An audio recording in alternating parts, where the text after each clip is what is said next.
and the crowd goes, wow, I'm back.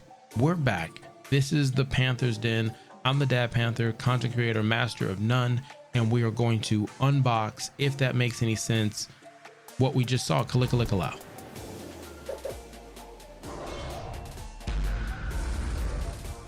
Oh, it feels so good to be back. Let's go for more than 3 likes. Let's do that because we've been doing really good on the 3 likes. Let's go for more than 3 likes. Let's talk about what you liked from what you saw.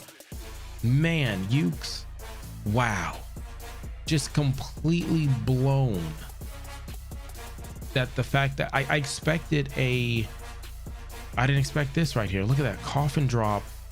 Green Man is back. He's OP. He's back and he's better than ever. Looks good. But look at this. Just, I'm telling you, coffin drops for days. I saw someone in the comments say they want to pick the Big Show and do coffin drops. I don't know. Put in the comments what character you're gonna coffin drop with, or maybe you're just gonna get dropped on and you're fine with that. Whatever. Listen, I said early on, this was episode 4 for Games 2 Show, episode 4. And Ali and Aubrey did an amazing job once again. Kenny comes in and drops this nugget. I said, and I still stand by what I said. I said, hey, look, I feel like they're too early in the developmental to show anything, and they're still figuring stuff out. But if there's any crew when it comes to putting out a wrestling game, it is you, if I'm saying it correctly. They're notorious for what they do, what they're passionate about, and the years they spent developing wrestling games. And then you piece together other devs that are working, putting this game together, and you're seeing some that look very similar to what we saw with Kenny and Jericho, but the player models were smoother. Like I want to say smoother, I want to say like slimmer, because I think a lot of us thought, man, the player models were really big and bulky, and I was fine with the models regardless. I don't care how the models look necessarily, as long as the game plays well. And if I can be honest, I want all games to succeed.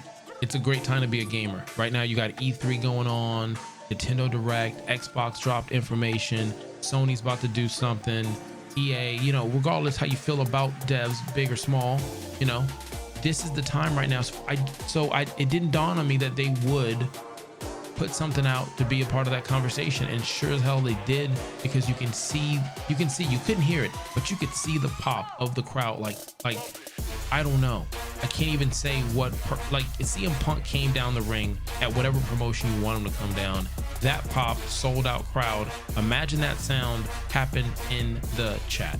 There was 2,000 people in there and they made noise.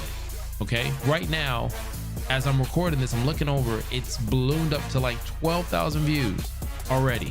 So the conversation is going to be out there about what they saw and what this game's potential is. Now, we talked about it before.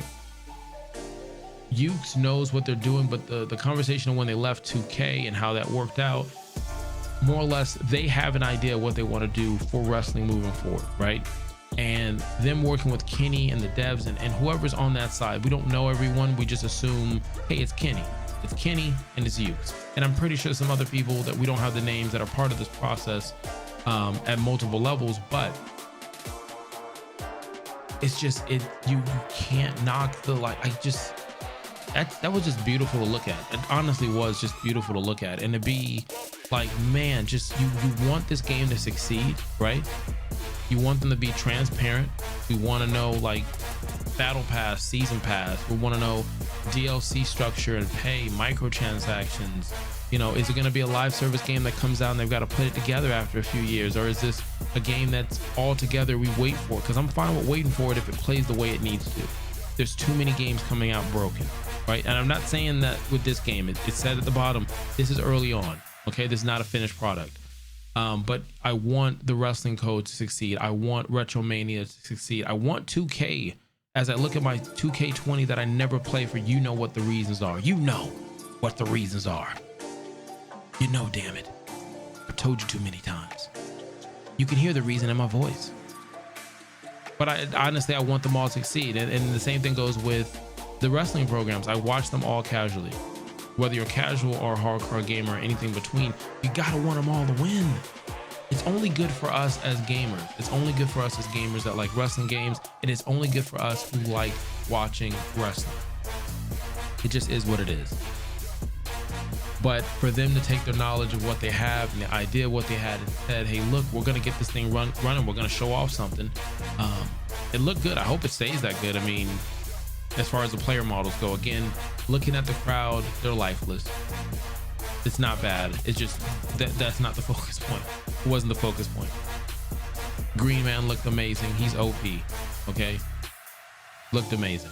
The set, the same set, you know, there's nothing crazy happening in the background, though. I stared at everything, replaying it over and over again, and I'm pretty sure you did as well. Man, it was good. So I'm not going to take too much of your time because there wasn't really much to look at. I'm pretty sure there's going to be some awesome content creators, that are going to break stuff down on what they saw and things of that nature. And if you saw anything that I missed, go ahead and put in the comments if there was anything that I missed on there. But again, AEW Games went ahead and showed off the player model for Darby, and it looked really good. The detail on it was really good. And a lot of the conversation, I'm bouncing all over the place. I kind of do it like a podcast, an AM, FM radio vibe. I just hit record. I don't edit anything. It's like a big promo, whatever. It looked amazing. I think a lot of people thought from the first thing that we saw, the over exaggerated sizes of the player models, I don't think we thought the detail in which they were going to give us, and the detail was really good. Now, whether or not they've changed that up after seeing the landscape of some other stuff, or they were able to go through the developmental project or process a certain way, for whatever reason, it doesn't matter. It looks really good, from the face paint to the hair, the jean texture, the shoes that I think Defract showed off on Twitter hours, if not days, before this event, which was awesome. And it's also another thing about that is the correlation with the community. And I hope all Elite Wrestling Games, you know, I hope they have a relationship with content creators, because it shouldn't be as difficult to know whether or not you can make a certain video or talk about a certain situation. There's a situation now dealing with Viking.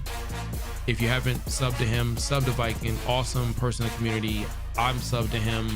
One of the reasons I got into content creation is because how amazing that channel is and what they're putting out. And to hear that he's teaming up with the Wrestling Code and Virtual Basement is awesome.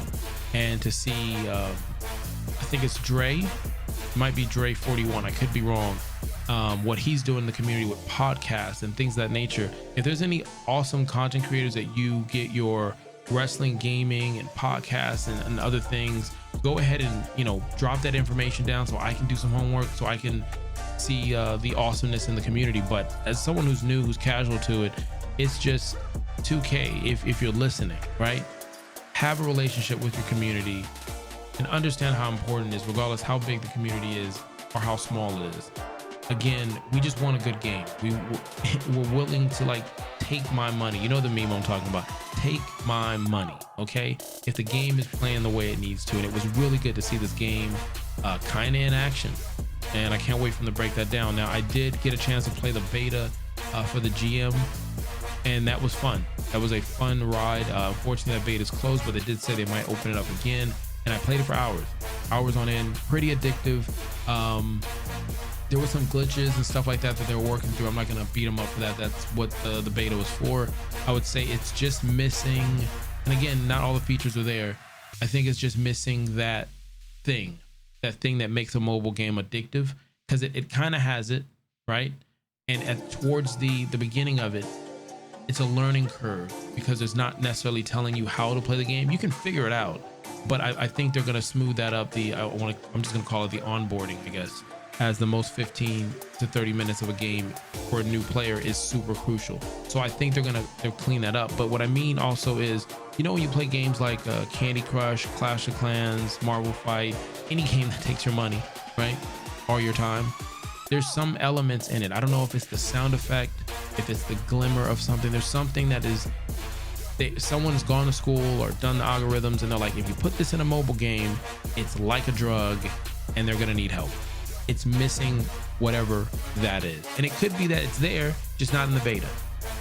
But again, if you're, man, that was good. That was a good feeling to watch that. So you could have been anywhere in the world. I'm gonna let the announcer do what the announcer stuff does. You are currently in the Panther's Den with the Dad Panther, currently streaming on Twitch, Facebook, and YouTube Gaming. You could have been anywhere in the world you're here, and we greatly appreciate it. This is the home for the first hunt and the most important show of the day. Kalika Lika Lao.